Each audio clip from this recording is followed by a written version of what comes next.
راہ خدا میں شوق سے سر کو کٹا گئے حسین۔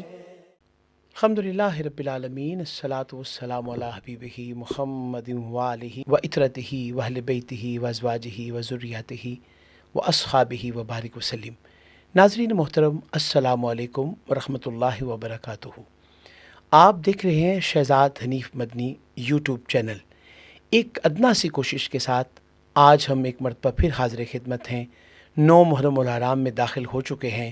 شہادت امام علی مقام علیہ السلام کی داستانیں، کہانیاں، باتیں، کربلا کے واقعات آپ ان گنت لوگوں سے سن رہے ہیں، مگر ہماری ایک ادنا سی کوشش یہ ہے کہ آنے والی نسل کے لیے کوئی پیغام، کوئی ایسی بات جائے جو عام بندے تک پہنچ سکے۔ اس امید کے ساتھ کہ آپ ہمیں دیکھ رہے ہوں گے، ہمارے چینل کو بھی سبسکرائب کیا ہوگا اور بیل آئیکن کو لازم کلک کریں تاکہ آپ کو روزانہ کی بنیاد پر یہ خوبصورت پیغامات موصول ہوتے رہیں۔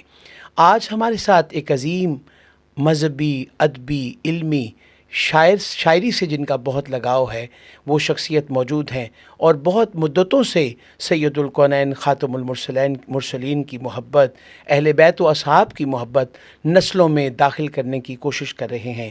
میری مراد حضرت علامہ مولانا پروفیسر محمد عمران انیس طاہری، پنجاب یونیورسٹی سے آپ نے ایم اے اسلامیات کر رکھا ہے اور بھی بہت سی ڈگریاں آپ نے حاصل کر رکھی ہیں۔ السلام علیکم ورحمۃ اللہ وبرکاتہ۔ وعلیکم السلام ورحمۃ اللہ وبرکاتہ۔ بلا وقفے کے ہم آپ سے پوچھتے ہیں کہ واقع کربلا کا پس منظر کیا ہے؟ الحمدللہ رب العالمین، الصلاۃ والسلام علی سید الانبیاء والمرسلین، اما بعد فاعوذ باللہ من الشیطان الرجیم، بسم اللہ الرحمن الرحیم۔ الحمدللہ تعالی،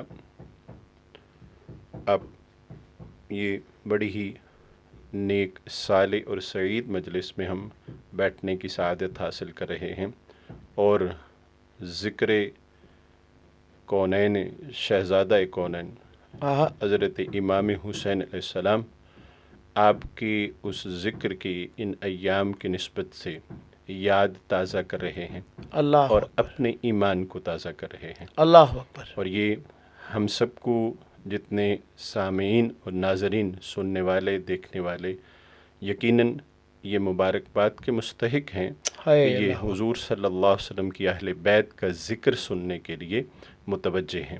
اللہ آپ نے جو سوال کیا وہ بڑا اہم سوال ہے، اور اس کا میں بنیاد جو رکھ رہا ہوں کہ اللہ رب العزت نے اس پوری انسانیت کی جب اصلاح کے لیے ایک سلسلہ در سلسلہ انبیاء کو بھیجا، حضرت آدم علیہ السلام سے آغاز ہوا، اور میرے اور آپ کے تاجدار کائنات صلی اللہ تعالی علیہ وسلم، آپ کی ذات مقدسہ پر اس کا اختتام ہوتا ہے۔ اور مقصد کیا تھا؟ انسانیت کی اصلاح تھی، تربیت تھی، ان کو فائدہ دینا تھا۔ پھر یہ سلسلہ آگے بڑھا اور حضور تاجدار کائنات کے اصحاب، خلافت راستہ نے اس کو احسن طریقے سے سنبھالا۔ اللہ اکبر۔ اور آپ کے بعد پھر دور آتا ہے خوبصورت، وہ بھی کہلاتا ہے۔ اس دور کے بعد پھر ایک ایسا شخص اس مسند پر بیٹھا، ممبر پہ بیٹھتا ہے، ہاں، اور ممبر پر بیٹھتا ہے، جو کہ حضور تاجدار کائنات صلی اللہ علیہ وسلم کی نیابت کا ممبر ہے۔ اور آقا علیہ الصلوۃ والسلام، آپ کی نیابت کے ممبر پر ایک ایسا شخص بیٹھا جو کہ اس کا اہل نہیں تھا، اب اس نے بیٹھتے ساری جو سب سے پہلا کام کرنا تھا وہ کیا کرنا تھا کہ ایک ایسی شخصیت جو کائنات میں پوری روئے زمین پر اہلیت کے قابل بھی تھی اور مانی گئی تھی، وہ کون تھے؟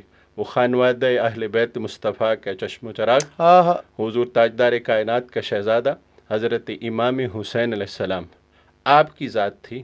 آپ سے بیعت لینا چاہتا تھا، اور آپ نے وہ اس بات پر کہ بھی وہ جو شخص ہے جس نے امر بالمعروف اور نہی عن المنکر، اس کے خلاف سارے کام کر رہا ہے، اور اس کا ذاتی زندگی کا فعل بھی، اور وہاں پر بھی وہ جو عمل کر رہا تھا وہ شریعت مصطفیٰ کے خلاف تھا۔ اس وجہ سے اب وہ سند لینا چاہتا تھا شریعت محمدی کے لیے، سیف سائیڈ کس سے لینا چاہ رہا تھا؟ آپ ہی کے گھرانے سے سند لینا چاہتا تھا۔ اور آپ کے گھرانے میں حضرت امام حسین علیہ السلام اس وقت وہ شہزادہ اس کائنات پر تھا. اب اس کو جب حضرت امام حسین علیہ السلام نے اس پر انکار کیا تو آپ یہ ہجرت کر کے مدینہ طیبہ چھوڑا, روضہ مصطفیٰ چھوڑا, پھر مدینہ سے مکہ گئے, مکہ چھوڑا حج کے ایام میں, وہاں سے کربلا گئے, اور کربلا کے بعد یہ سر نیزوں پر تو چڑھے مگر آپ نے اس بات کو قبول نہیں کیا. یعنی کہ حق کے ساتھ اور حق کے ساتھ ڈٹے رہے, جمے رہے, قائم رہے. اور اس کو حضور خواجہ اجمیر نے پھر یوں سمیٹا تھا, پھر وہ کہا نا جب آپ نے کہا سرداد نداد تر دست یزید, حقا یہ وہ جو آپ نے کہا نا, یہ ہاتھ نہیں دیا, سر مبارک دیا مگر ہاتھ نہیں دیا, چونکہ یہ سند تھے اس وجہ سے. اچھا, اس میں ایک اور سوال آپ سے پوچھ لیتے ہیں. یعنی تقریباً 1350 سال گزر چکے ہیں, غالباً اتنے سال بیت چکے ہیں, پھر اتنی پاپولیرٹی, اتنا شہرہ اس شہادت کا آج تک کیوں ہے؟ اس کی جو بڑی بنیادی وجہ سمجھ آتی ہے, ایک تو اس کے 2 اینگلز ہیں جس پر کچھ علماء اس حوالے سے گفتگو کرتے ہیں کہ بھی یہ ایک نسبت یہ کہ آقا علیہ الصلوۃ والسلام کی ذات مقدسہ آپ کی شہادت کا ایک باب ہے, ایک یہ گوشہ ہے.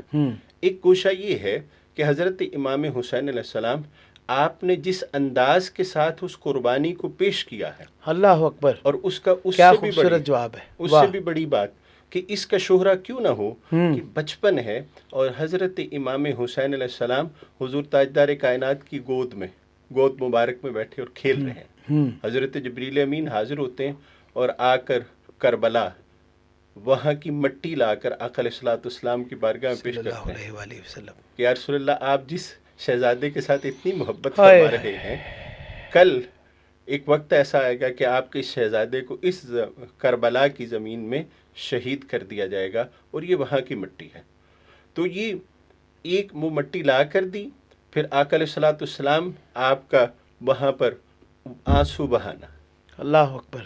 حضرت ام سلمہ, یعنی یہ بات سننے کے بعد جی, حضرت ام سلمہ تشریف لاتی ہیں اور آ کر عرض کرتی ہیں یا رسول اللہ کیا ہوا, آپ تو کیوں رو رہے ہیں؟ کہا یہ ابھی جبریل آئے تھے اور یہ بات کہی ہے انہوں نے کہ میرے شہزادے کو شہید کر دیا گیا, اور مٹی وہ ان کو پکڑا دی. اللہ اکبر. وہ بھی ان کو پکڑا دی. تو اس میں بھی ان کو پکڑائی کہ جن کو کل یہ دیکھنا نصیب ہونا تھا کہ وہ زندہ. جی مٹی اذا تحولت هذه التربة بدم, جب یہ مٹی جو ہے سرخ مٹی ہے خون میں بدل جائے تو جان لینا کہ میرا حسین شہید ہوگا. اللہ اکبر. یہ وہ تھا تو جس کی بچپن سے یوں آقا علیہ الصلوۃ والسلام کی زبان پاک سے یوں بات کر دی گئی ہو, تو کیوں نہ اس کا پھر شہرہ ہوتا. یعنی کہ یہ صرف ایک داستان نہیں ہے, یہ کہانی نہیں ہے, بلکہ احادیث کی روشنی میں شہادت امام علی مقام علیہ السلام پہلے سے متعین تھی, یہ طے شدہ تھا. بہت پیاری بات ہے, بالکل آپ نے صحیح ایگزیکٹ اس کو پن پوائنٹ کیا. میں اس وجہ سے کہوں گا کیونکہ بہت سے لوگ اس بات سے کہ بھئی کسی طرح ایسی کوشش کی جائے کہ یہ وہ ہستی کا ذکر جو ہے, محبت کا وہ جو اس قدر داستان ہمارے داستان سمجھ کے لوگ بیان کر رہے ہوتے ہیں, یہ داستان نہیں ہے, یہ میرے حضور تاجدار کائنات کے فرامین ہیں. آقا علیہ الصلوۃ والسلام نے, جیسے آپ نے 1385 سال گزر گئے اور حضور تاجدار کائنات نے اس کو پھر اس سے کتنے سال پہلے بیان فرما دیا. تو یہ بیان کرنے کے بعد بھی پھر وہاں ضرورت تو پڑتی ہے نا کہ آقا علیہ الصلوۃ والسلام کی احادیث کو کوڈ کیا جائے. تو یہ آج کے دور میں یہ پروپیگیٹ کیا جاتا ہے کہ یہ جو بات ہے یہ تو بات کے مورخین نے لکھی ہے, جبکہ صحیح احادیث سے پتہ چلتا ہے وہ آقا علیہ الصلوۃ والسلام کی احادیث سے, جس کو حضرت ابو ہریرہ رضی اللہ تعالیٰ عنہ آپ ایک دعا کیا کرتے تھے آقا علیہ الصلوۃ والسلام کے فرامین کی روشنی کے بعد, کہ آپ نے کہا میں نے حضور تاجدار کائنات سے 2 علوم سیکھے. ایک وہ جو میں بتا چکا ہوں, حضرت ابو ہریرہ رضی اللہ عنہ 2 علم سیکھے. ایک وہ ظاہر کا علم جو میں تمہیں بتا چکا ہوں, اور کہا دوسرا اگر میں تمہیں بتاؤں تو تم میرا گلا کاٹ دو. اللہ اکبر. حضرت امام ابن حجر عسقلانی اس کو بیان فرماتے ہیں اس میں شرح میں, تو بیان فرما رہے کہ دوسرا علم کیا تھا. آپ اس وقت بیٹھے تھے مروان کے سامنے, یہ مروان انہی کے بڑوں میں سے تھا. اوہو. کہا کرے صلاۃ اسلام نے ارشاد فرمایا کہ اللہم انی اعوذ من رأس الستین و امارت الصبیان. صحیح بخاری کی حدیث. کہا میں پناہ مانگتا ہوں سن 60 ہجری سے اور جب اوباش نوجوانوں کی حکومت ہوگی اس سے. اوہو. یعنی یہ حدیث بخاری ہے. یہ حدیث بخاری ہے. اللہ امام اکبر. ابن حجر اسقلانی نے پھر اس پر لکھا ہے حضرت ابو ہریرہ کے حوالے سے اللہ اور اکبر. کلام کیا ہے کہ کہا کہ یہ وہ جو اوباش نوجوانوں کی حکومت ہوگی اس میں پہلا شخص، یہ بھی بائے نیم ہے حدیث میں، وہ پہلا شخص جو حضور صلی اللہ علیہ وسلم کی مسند اور آپ کے ممبر اس کا تقدس پامال کرے گا، اس کا نام یزید ہوگا. اللہ اکبر. تو یہ اللہ جب اکبر. یہ اس پس منظر میں آپ اس ساری چیز کو دیکھتے ہیں تو آقا علیہ الصلوۃ والسلام کی احادیث واضح کر رہی ہیں اور حضور صلی اللہ علیہ وسلم کی احادیث سے پتہ چلتا ہے کہ یہ ایک ایک گوشے کا جو حصہ بیان ہوا وہ احادیث سے ہوا. اس لیے کوئی اس کی اتھینٹسٹی پہ سوال کر سکتا ہے تو وہ یہ دیکھ کے کرے کہ کیا حدیث ہے کہ نہیں ہے. ہے کہ نہیں. بالکل حدیث ٹھیک ہے تو پھر کوئی بالکل سوال ٹھیک نہیں ہے. بالکل اس ٹھیک لیے ہے. اس داستان کو اس داستان میں نہ سمجھیں. ایک سوال میں آپ سے اور لوں گا. جی.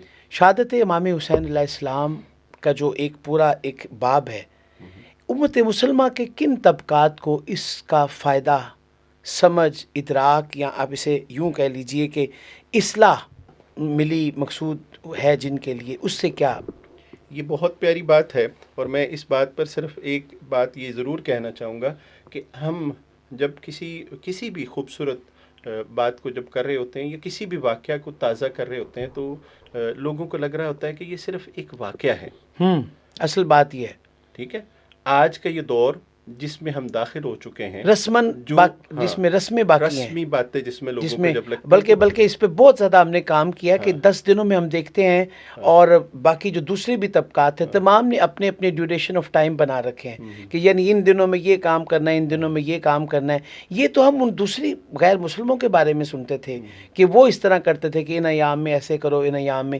لیکن یہ تو تازگی ہمیشہ ان کے اذکار سے روح کو ایک تسکین ملتی ہے. یہ کیوں ممکن نہیں ہو سکا؟ اس میں ایک سوال اور بھی ایڈ کر لیتے. یہ میں اب پہلے اس سے کو لوں گا. جی پہلے اس میں کیا ہے، پہلی چیز جو ہمیں سمجھنے کی ضرورت ہے کہ جب آپ کسی بھی واقعے کو اس دور کے لوگوں کی ذہنیت کے مطابق لے کر نہیں پیش کرتے تو یہ آپ کی بہت بڑی ناکامی ہوتی ہے. اور پھر وہ نسل بھی خراب ہوتی ہے. اور پھر وہ نسل آپ کا نسل کا اس ذات کے ساتھ گیپ ہے، فاصلہ، وہ بہت بڑھ جاتا ہے.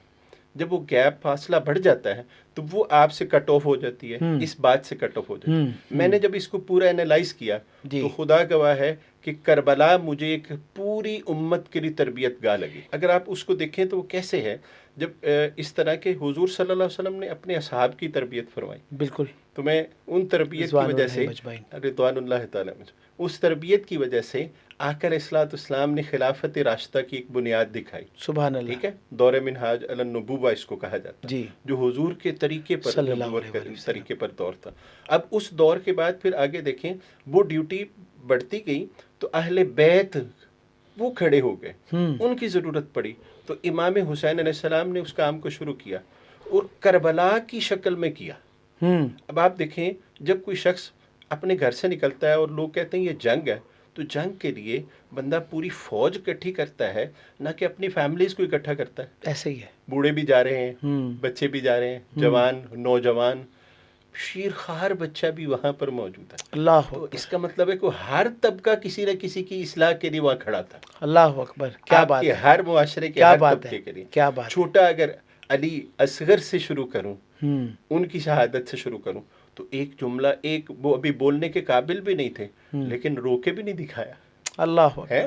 وہ تیر جو لگا تو وہ کس نسل سے تھے؟ وہ اس نسل سے تھے جس سے حضرت اسماعیل علیہ السلام نے جو جملہ کہا تھا ستجدنی انشاء اللہ من الصابرین، وہ خاموش رہ کر بھی یہی کہہ رہے. اللہ اکبر. کہ اگر تیر لگا تو کیا ہوا. حضرت امام حسن کے شہزادے حضرت قاسم، حضرت ابوبکر شہید ہو کر کہہ رہے. واقعہ ایک تو ہوا اور اس قدر ظلم ہوا لیکن اس ظلم کے باوجود بھی وہ ڈٹے رہے حق کے ساتھ. کیا بات ہے. کمپرومائز نہیں ہے. کیا بات. جب یہاں پر کمپرومائز نہیں نا تو آپ اپنی نسل کی یہ تربیت اگر کر پائیں تو یہ وہ بہت خوبصورت گوشہ ہے جس کی وجہ سے وہ. اور پھر اس طرح کے کئی لوگ میں نے جو زندگی میں دیکھے، اپنی زندگی میں جن شخصیات کو دیکھا جنہوں نے تربیت کی ہے وہ 10-10 دن بٹھا کے پوری فیملیز کو، نسلوں کو بدلا انہوں نے. اللہ اکبر. کئی بزرگ ہیں جن کو اگر آپ نام لینا چاہیں تو لے سکتے ہیں. آج کے دور کے اندر یعنی کربلا جو ہے وہ ایک تربیت کا سامان میسر کرتی ہے، بالکل کرتی اور ایسے لوگ بھی موجود ایسے ہیں. لوگ بھی موجود اگر یہ ہیں. سوال کیا جائے تو بالکل موجود ہیں. وہ صحیح. تربیت کے گاہ موجود ہیں. اب اس میں بہت سے لوگ جنہیں حضور تاجدار کائنات صلی اللہ علیہ وسلم کی اہل بیت سے محبت تھی. میں ایک مثال دے دیتا ہوں، بڑی آسان سی ہوگی. میں پڑھ رہا تھا تو حضرت شیخ الاسلام والمسلمین حضرت خواجہ قمر الدین سیالوی رحمۃ اللہ تعالی علیہ، کیا بات ہے، کیا پیاری شخصیت تھیں. کیا بابے تھے. آپ نے سیدہ کا نام لینا تھا، سلام اللہ علیہا. تو آپ نے اپنے سارے احباب کو کہا بیلیو میں تھوڑا سا ساتھ ہے، بیلیو چلیں آئیں وضو کرتے ہیں. تو وضو کر لیا. کہا کہ حضور کیا کرنا ہے؟ کہا ابھی سیدہ کا نام لینا ہے، سیدہ کا نام لینا ہے. تو ایسے لوگ جب دنیا میں تھے تو سیدہ سے محبت بھی کچھ مثالی تھی. اب وہ نہیں ہے، ڈھونڈنے پڑتے ہیں. حضرت فیصل آباد کے جو محدث اعظم حضرت سردار محمد صاحب، آپ جب حدیث پڑھاتے تھے تو سیدہ کا نام لیتے ہوئے آپ نیچے جاتے ہیں کہ اتنی بڑی ذات کی بات کرنے لگا ہوں. جب یہ نسلوں والے تھے تو ہمیں یہ ملتا تھا. آج کے دور میں بھی ہم نے جن سے میرے نسبت ہوئی، میرے شیخ، انہوں نے یہ محبت دلائی. ہمارے ایک بزرگ وہ بھی دنیا سے تشریف لے گئے، سرکار حاجی صاحب، حاجی غلام حیدر صاحب، انہوں نے یہ محبت پلائی. تو اور پھر آپ کے جو دادا مرشد ہیں امام محمد رضا خان رحمۃ اللہ علیہ، آپ کا وہ واقعہ جو بڑا معروف ہے کہ وہ بچہ جب آتا کھڑکی کے اس سامنے تو وہ اٹھ کے کھڑے ہو جاتے. یعنی یہ بی بی پاک جناب کا نام تو مطلب جو آداب کا نا وہ تو بہت اولاد ایک اولاد آ جاتی، ان کی اولاد گزرتی تو اٹھ کے کھڑے ہو جاتے. کیا ہم چاہیں گے آخر میں جاتے ہوئے، یعنی ساری چیزیں آپ نے بہت اچھے یعنی پس منظر بھی بیان کیا، معاشرے میں لوگوں میں ربط کے حوالے سے، ان کے استحکام کے ساتھ کھڑے رہنے کے حوالے سے بات ہوئی، یہ تربیت کے حوالے سے بات ہوئی، میسج پہ بات ہوئی، ان کی شہادت کی اتنی امپورٹنس کیوں ہے اس پہ بات ہوئی. مگر جاتے جاتے نو مرحوم الرحم ہے کوئی ایک چھوٹا سا واقعہ شہادت امام علی مقام علیہ السلام کا جو ایک میسج لگے، ویسے تو پیغام ایک میسج اس میں صرف ایک بات عرض کروں گا. ایک تو وہ جو ان کا ذوق عبادت تھا، وہ شب عاشور بھی چینج نہیں ہوا. اللہ یعنی یہ رب سے تعلق جو ہے نا حسین کا، رب سے تعلق، مصطفیٰ سے تعلق، قرآن سے تعلق، یہ میسج ہے آپ کا پورے حصے کا. ہم بھٹک رہے ہیں اور پریشان ہیں. آقا علیہ السلام نے زبان پاک سے کہا تم ہرگز گمراہ نہیں ہوگے. کب نہیں ہوگے؟ کہا دو چیزیں، انی تارکم فیکم الثقلین، تم میں دو چیزیں چھوڑے جا رہا ہوں، کتاب اللہ و اہل بیتی اطرتی، اور ایک مقام پر کتاب اللہ و سنتی. سبحان اللہ. تینوں کو جمع بھی کر لیں، کتاب، اہل بیت اور سنت. ٹھیک ہے، یہ ترتیب اگر قائم کر لیں ہم کہ ہمیں آج کے اس دور میں بچنا ہے تو ہمیں کس سے جڑنا ہے؟ اللہ کی کتاب سے جڑنا ہے. اللہ کی کتاب کو سب سے زیادہ کون جانتا ہے؟ کیا بات ہے، اہل بیت مصطفیٰ. سبحان اللہ. اور میں دیگر حدیث بھی جمع کرتا ہوں تو پھر یہاں صحابہ اہل بیت مصطفیٰ، ماشاء اللہ، جنہوں نے. اور پھر تیسری ترتیب کے ساتھ حضور کی سنت، کیونکہ جب تک آپ ان کے پاس نہیں بیٹھیں گے تو سنت کیسے پتہ چلے گی کہ کیسے کرنی ہے؟ اللہ یہ کر کے دکھانے والے تھے. ماشاء اللہ. اگر ہم اس کو اپنی نسلوں کو دے سکیں تو یہ سب سے قیمتی خزانہ ہے. مولا حسین اسی خزانے کی محبت، یعنی کیا محبت اور کیا قرآن سے الفت ہوگی کہ بغیر جسم پاک کے، جسد پاک کے، سر انور 72 قرآن پڑھے. اور یہ بھی کوئی واقعہ نہیں ہے، مطلب یہ بھی کوئی کہانی نہیں ہے، سچی بات ہے، ریفرنسڈ بات ہے. اللہ کریم ہم سب کو توفیق دے اور آپ کو اس بات کی کہ اللہ کریم نے منتخب فرمایا. میں بالیقین یہ کہتا ہوں یہ چند لمحے میرے جو اور آپ کے گزرے ہیں، یہ یقیناً میرے اور آپ کے لیے امام حسین کی بارگاہ میں اگر ہم کچھ پیش کر سکیں تو وہ یہی لمحے ہمارے لیے آخرت کا باعث بن جائیں گے. آمین. اللہ کریم ہمیں اس کی توفیق دے. آمین. اللہم آمین. ناظرین محترم، یقیناً جاتے جاتے ایک وہی بات کہ قرآن اور صاحب قرآن سے رابطہ جنہوں نے قائم کر لیا، ان کا مقام اور درجہ کس مقام پر ہے. اور پھر وہ خوبصورت بات انہوں نے جاتے جاتے کہی کہ تم بھٹک نہیں سکتے. انسان کو ایک ہی فکر رہتی ہے میں بھٹک نہ جاؤں، مگر اس وقت بتا دیا کہ تم بھٹک نہیں سکتے مگر شرط یہ ہے قرآن، اہل بیت اور سنت کے ساتھ جڑے رہو۔ بس یہی آج کا پیغام ہے۔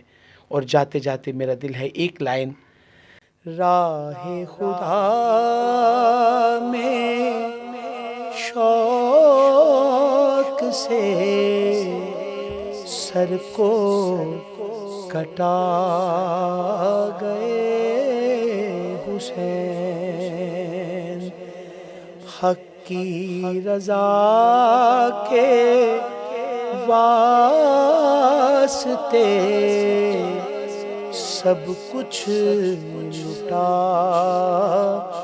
گئے حسین۔